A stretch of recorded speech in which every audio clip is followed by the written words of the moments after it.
Hi, this is Lucky Robin, and tonight I am making meatloaf for dinner and for the freezer. So I'm doing up a big batch. I've got 6 pounds of ground beef in here, a pound of ground pork, a pound of Italian sausage, a pound of ground lamb, and a pound of ground chicken. You can use any amount you want of whatever, but it needs to come out to 10 pounds, and there needs to be some fat in it. Okay, to my meat, I'm going to add my seasonings. I have 2 tablespoons of salt, 1 tablespoon of pepper, 1 tablespoon of onion powder, 1 tablespoon of garlic powder, and 2 tablespoons of Italian seasonings.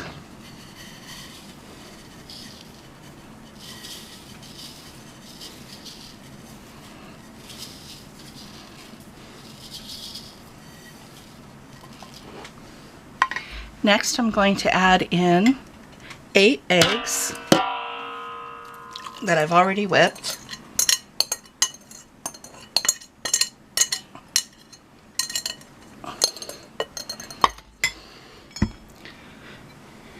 A cup of rice crumbs. I get these from Trader Joe's, but I've seen them at other stores.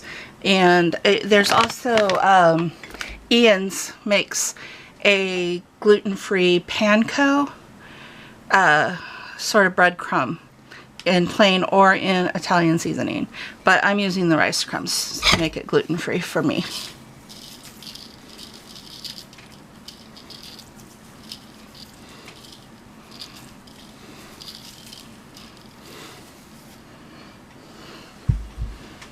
Next, I'll be adding in 2 cups of minced onion. You can use diced onion. This is just the reconstituted Thrive Life onions. I did not feel like chopping onions or crying from chopping onions today, because it always gives me a bit of a headache.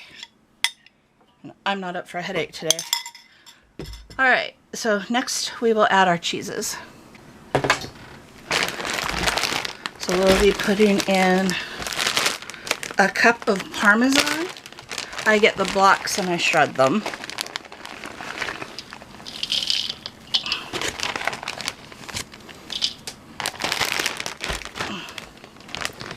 And a cup of Romano.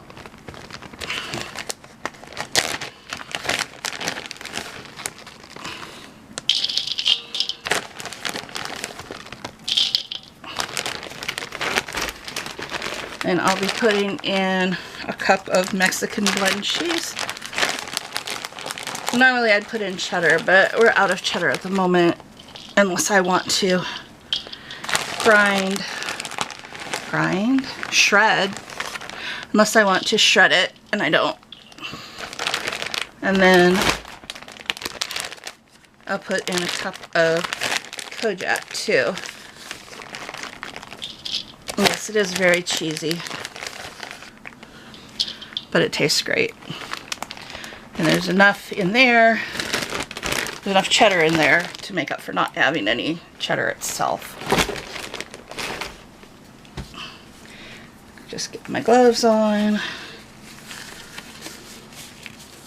and we're gonna mix this all together.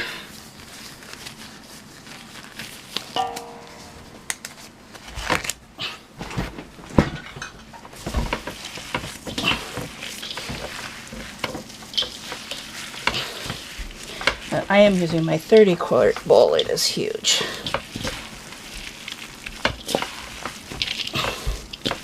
Let's get all the meat broken up.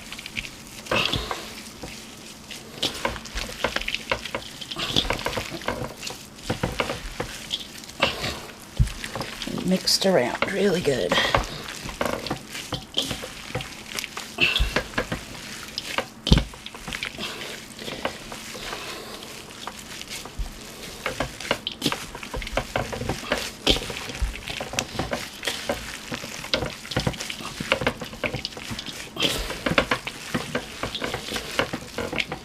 This is going to make, well, for us it's going to make 1 3-pound meatloaf and then 2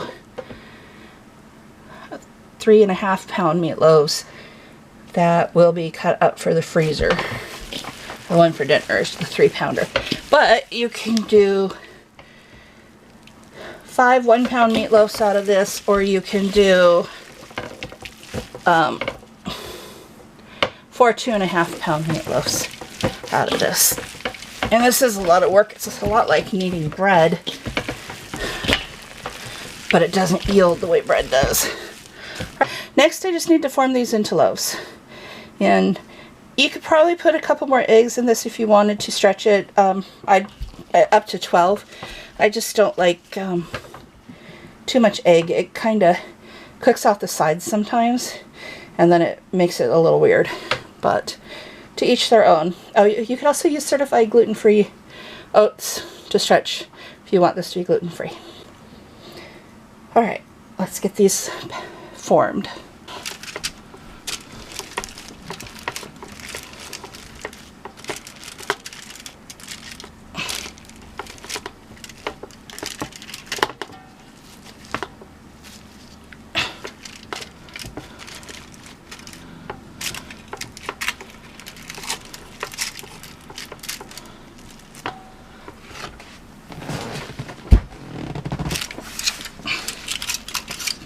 Okay, I've got my meat in.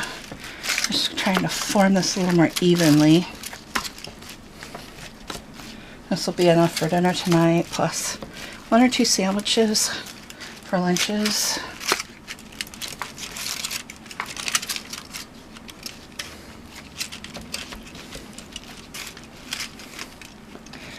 And you can add tomato sauce or ketchup or barbecue sauce to the top of this if you want to. We just like it this way, so I don't do that.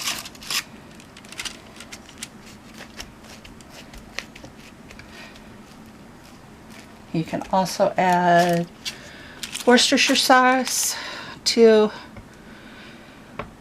the mix if you want, but we are out of the soy-free kind, which you can get at Whole Foods, so I didn't add any because we're allergic to soy. Okay, so this goes into a 375-degree oven for an hour is when you should check it with the meat thermometer, and then after that it could take longer depending on the thickness of your loaf, but it will take at least an hour. If you make a really big loaf, it can take up to an hour and a half, but always use your meat thermometer and use it on the chicken setting if you use chicken, and the pork setting if you use pork. I believe chicken is slightly higher than pork. So if you don't use chicken or turkey, do it for the pork setting, not the lamb, not the beef. And 3. And I'm going to make 1 for dinner tonight. I'm going to put 1 in the freezer, and then I'm going to cook a second one up tonight and use it to make TV dinners or individual freezer meals. Alright, the meatloaf is done. It's nicely caramelized on top, and there's a lot of grease that I will pour off to make gravy for the TV dinners. So the meals are done. I ended up getting 6. Meatloaf on one side, gravy on the other. I made the gravy from scratch with gluten-free flour. If you don't know how to make gravy, they do have jarred, canned, and packaged mixes. Brown gravy would probably be the best on this, or beef gravy. But check the ingredients for gluten-free, for wheat. A lot of them have wheat, so that's why I made mine from scratch. So these are just waiting to cool off, and then they will go into the freezer. The reason I put the gravy separate from the meatloaf is because sometimes when you freeze gravy and you warm it up again, you have to add a little milk to thin it back out, and that's easier to do if it's isolated by itself than if it's poured on the meatloaf. But then after you do that, when you warm it up, you then pour it on the meatloaf, and then you can open a can of green beans or something on the side, or make some instant mashed potatoes, something to go with it, very easily, but you don't have to take all the time to make the meatloaf. So to warm these up, you need to warm them up for about 4.5 minutes on high in the microwave, and then you thin the gravy back out with a little milk, and then cook it for another 2 to 3 minutes until the gravy is hot and the meatloaf is warmed through.